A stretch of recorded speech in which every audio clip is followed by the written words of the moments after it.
up you guys, I'm Amina, welcome to my channel Mina Reads, and today we're going to be doing a twist and talk video. And if you're new here and you don't know what that is, in my twist and talk videos basically I just twist my hair, I do jumbo twists, and then I tell you guys about all of the books that I read the month prior. So in this video we're going to be talking about all the books that I read in December 2019. Let's just get right into the video. So as always, my parts are not straight like me. And yeah, so we're just gonna get into the video and the stuff that I read. So the first thing that I read in December was Determining Possession by Christina C. Jones. So that is it's like a sports romance book. And it's about these two characters named Wilhelmina and Ramsey. Wilhelmina has recently gone through like this really terrible breakup. Our second character is her friend and also her co-worker because they have a sports talk show that they host together. And so it's about them developing this friendship while he supports her through her breakup, and later how they themselves begin to fall in love. And I love this book. I just love them. I felt like they had such good chemistry. I loved their friendship, and I like the way that their friendship evolved into a romance. I think that Christina did a good job of showing that development and the way they got from one place to the next. I think she did a really good job of giving us that development and making me really care, because I think that sometimes when I read friends to lovers stuff, I just am not invested in it because I would rather them just be friends, or sometimes I just don't feel like the romantic chemistry between them and it just feels really platonic. But I really felt the chemistry between them and I was rooting for them to be together. But this was just like, it was just so good. It just delivered for me on all fronts. It gave me friends to lovers excellence. So maybe I do like the trope now. It gave me all of this sexiness. It was an amazing couple. It was really good, and I gave it 5 stars. Really? I don't know how this happened. But Tessa Dare, she followed me on Twitter. I don't know how that came to be at all, but she followed me, and I was like, you know what? I've never read one of her books before, so I should do it. This is a sign that I should read her book. So I decided to read one, and it was available in my library as an audiobook. The audiobook was really, really good. I would highly recommend it. It's called The Governess Game by Tessa Dare, obviously, and it's a historical romance, and it's about this girl named Alexandra. Basically she lost her job, and she needs a new job. Chase offers her a job as a nanny, and she becomes the nanny to his 2 wards. And honestly, this book was so cute. Like, it was adorable, honestly. I think that the 2 kids, there's like these 2 sisters, they were so interesting. A lot of times when there are kid characters introduced in like a romance novel, they're typically just like a plot device. And these 2 characters, they were a little bit of a plot device, but they also felt like fully realized individuals. And I felt like their role in the story felt really important. And I just loved like the family dynamics. The whole found family aspect was really cute. I really love stuff about like nannies and them like loving their charges. I think that that's like so sweet, and it just like, oh, my heart. So it was kind of a story like that, as well as Alexandra falling in love with Chase, who is the 2 girls' guardian. And this book was just really cute and really funny, and I appreciated it a lot, and I'm definitely a fan of Tessa Dare. Yeah. So that was really good. I gave that one 4 stars, I think. After I read The Governess Game, I read something called A Reluctant Santa by Rowan Parrish. And this was like a Christmas novella. It's about this guy, these 2 neighbors, they live in the same apartment complex, and basically the one guy, he's kind of like a Scrooge, and he's all alone for Christmas, whatever, and he keeps getting packages delivered to his door, but they are not for him, they're for his upstairs neighbor. So he goes to his upstairs neighbor's apartment to give him the misdelivered packages, and they end up forming a bond because they see each other like every day when he delivers all these packages. And it was like, it was cute, right? Like, it was like, oh, you know, whatever.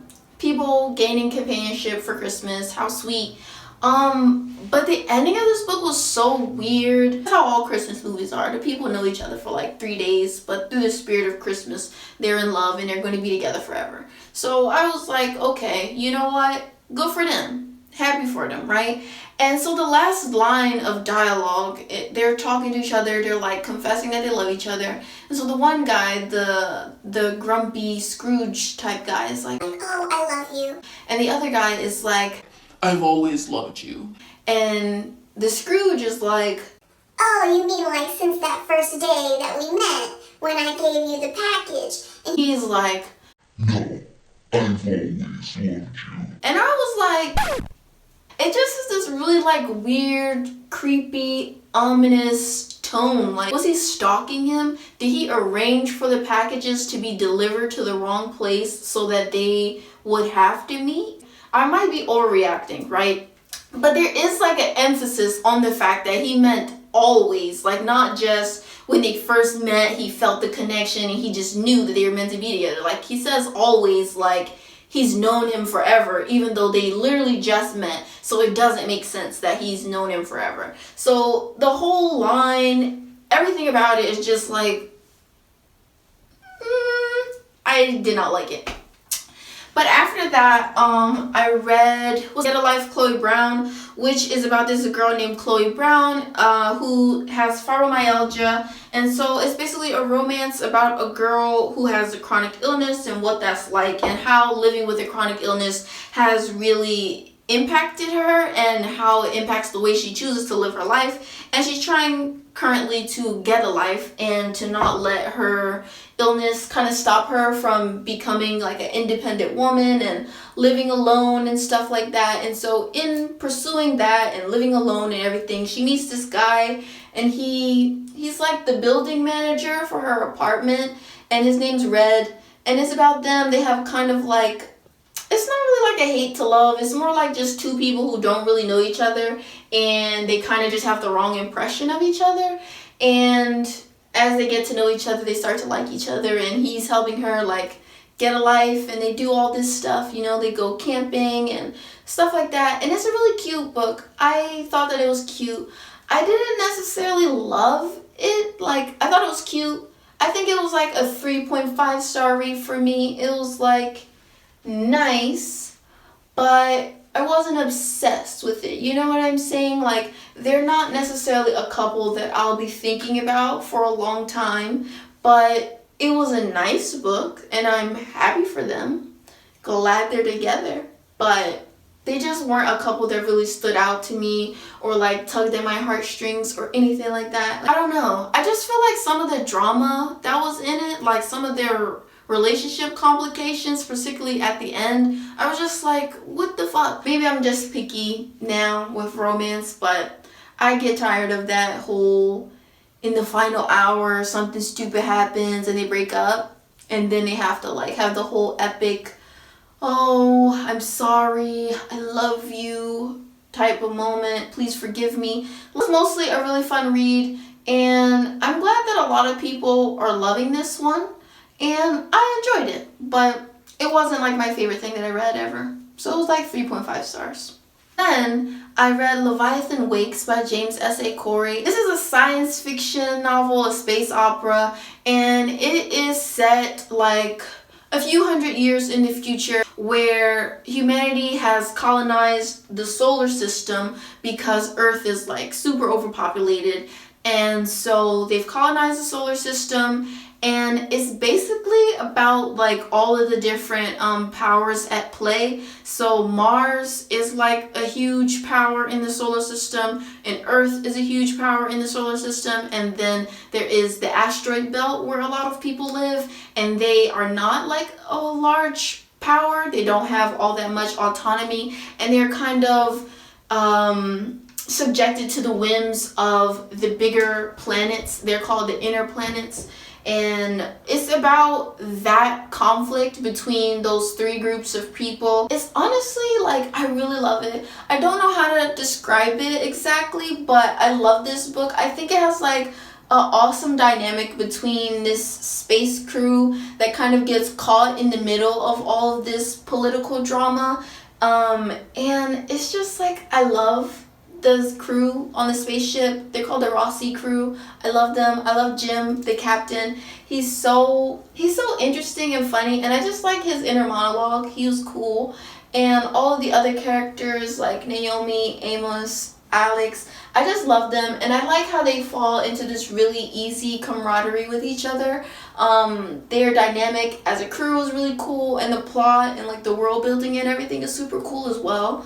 I think I gave it 4 stars because you can really tell that like a man wrote this. Like, you ever read something that's written by a man and it's just very like I think I just gave it 4 stars because there's this one character, his name's Joe, and he's like solving this mystery, and he just fucking creeps me out. Like, he's in love with this person that he's trying to solve like the mystery of their disappearance, and he's never met the person before, and he's trying to solve their disappearance, and he's like falling in love with the evidence that he finds, and he's just so fucking creepy to me. Like, get a grip, sir. You don't know her.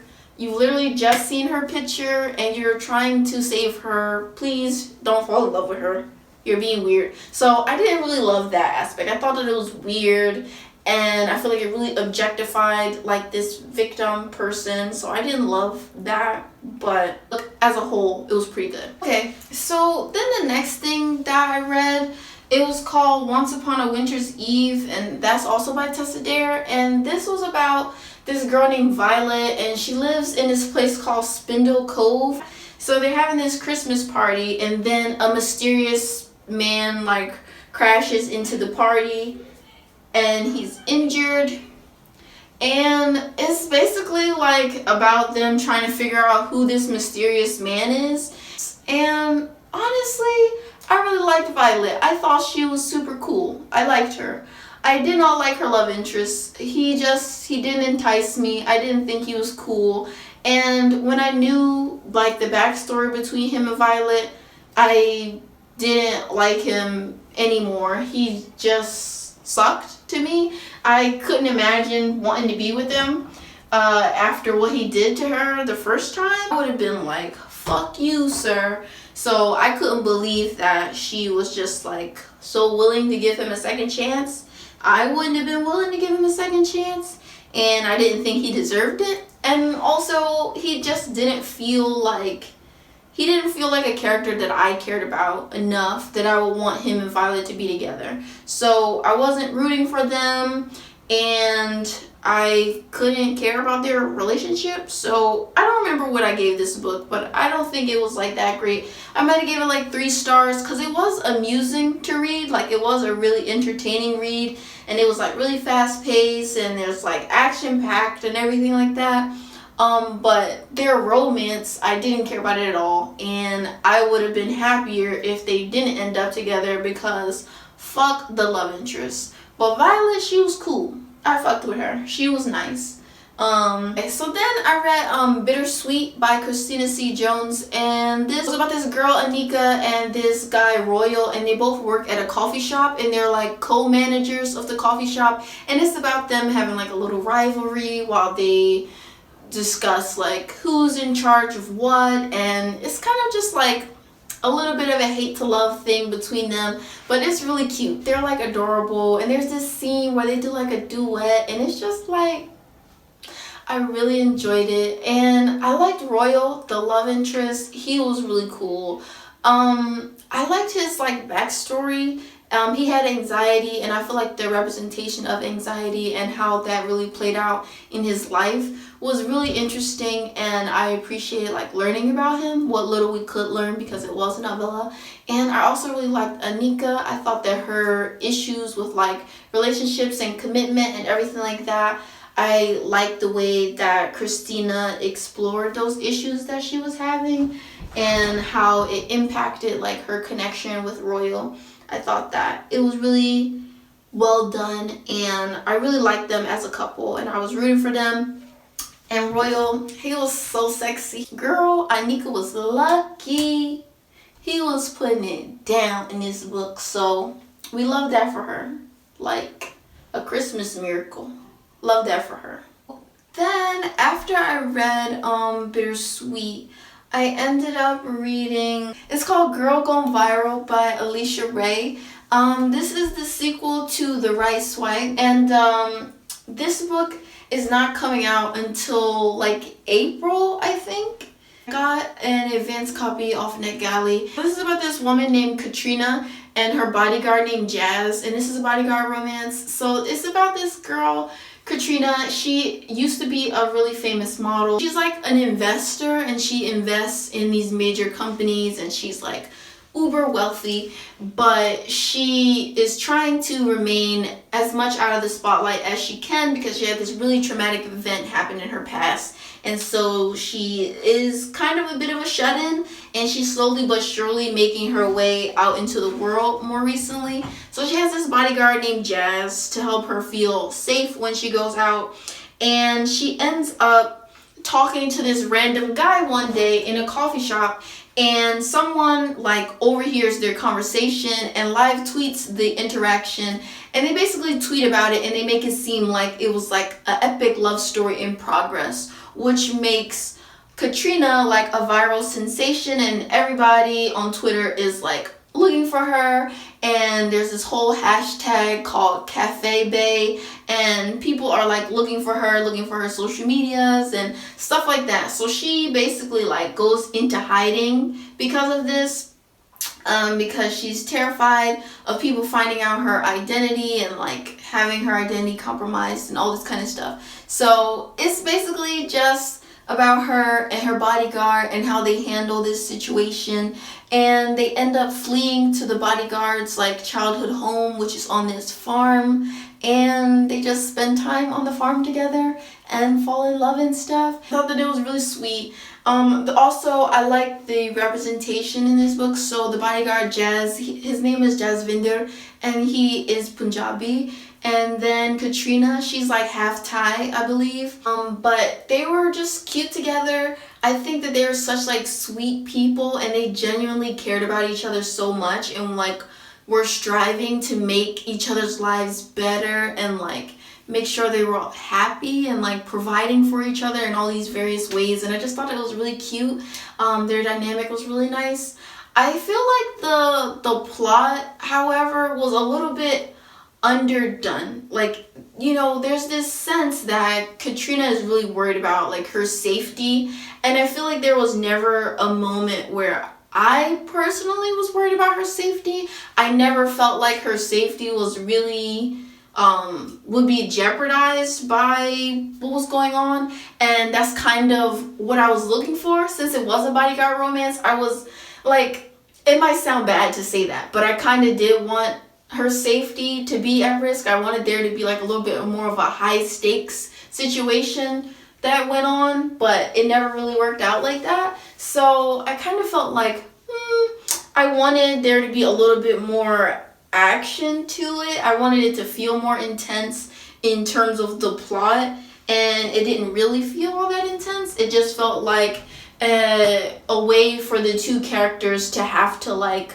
flee to this farm where nothing happens. So it was cute and I liked it, but I do think that the plot was a little bit like underdone in a way. So after I read that, I read something, what's it called? I read Merry Filthmas by Nicole Falls, and that is about this guy, and he meets this girl in like the laundry room at his apartment complex, and they basically start flirting with each other, and then they start hooking up, and it's basically just them like, they start hooking up, they're like, we're going to be like friends with benefits, and then they start liking each other. But honestly, I gotta be really honest with you here, I have no idea why this is called Merry Filthmas, because I thought that it was going to be like Christmassy, but it really wasn't. The only Christmas related thing that I can recall is that they were supposed to like go to a company Christmas party together, and like not a family dinner, but like a friend Christmas dinner together or something. But they didn't end up doing either of those things. they like bailed out and they went on a vacation together, which was like cute and all, but it didn't have shit to do with Christmas. So I was just wondering about that. Like, there was nothing Christmassy about it, but it was sexy. And, you know, it fulfilled me on that level. It was sexy and it was fine. It wasn't anything special, but it was kind of sexy. But I didn't get the Christmas aspect at all. I didn't feel it. I was a little bit mad that it didn't give me my Christmas feels. So the thing that right after that, trying to replace the Christmas feeling that I wanted to have, called Holiday Honey by Chensia Higgins. This book was so cute. I gave it 4 stars, I think, and it's called Holiday Honey. And it's about these 2 people. This guy, his family is like, they're planning to like set him up with some girl at their Christmas dinner, and he does not want to be set up at all. So he hires this girl who has a service called Holiday Honey, where she will come to like your family get together as your fake girlfriend. And so he hires this girl to be his Holiday Honey, and they're just so cute together. The concept was really cute, and they were cute, and it was nice seeing like the guy, his family's like Christmas traditions were really sweet and adorable, and I just enjoyed seeing them. And him and the girl who's his Holiday Honey, they had like great chemistry, and I just felt like they were perfect for each other. The way that their relationship and like the chemistry between them was written, I was like, they're perfect for each other. They just have to be together. So when they inevitably did get together, I was so happy. So I just really enjoyed it. And that was all the books that I read in December. So I am just going to finish doing my hair. I'll show you the finished product. Okay, so I'll be back. Bye, you guys. Hi, you guys. It's like multiple days later and I forgot to film an outro, so I'm very sorry about that. But this is what my hair looks like after a few days. It's my dirty room in the background. So yeah, that's what my hair looks like. Thank you so much for watching my December wrap up, and I will see you all in my next video. Also, please, like, comment, and subscribe if you're into this video format. If you'd like to see more from me in the future, let me know. So yeah, thank you so much for watching, and I will see you all soon. Bye, you guys.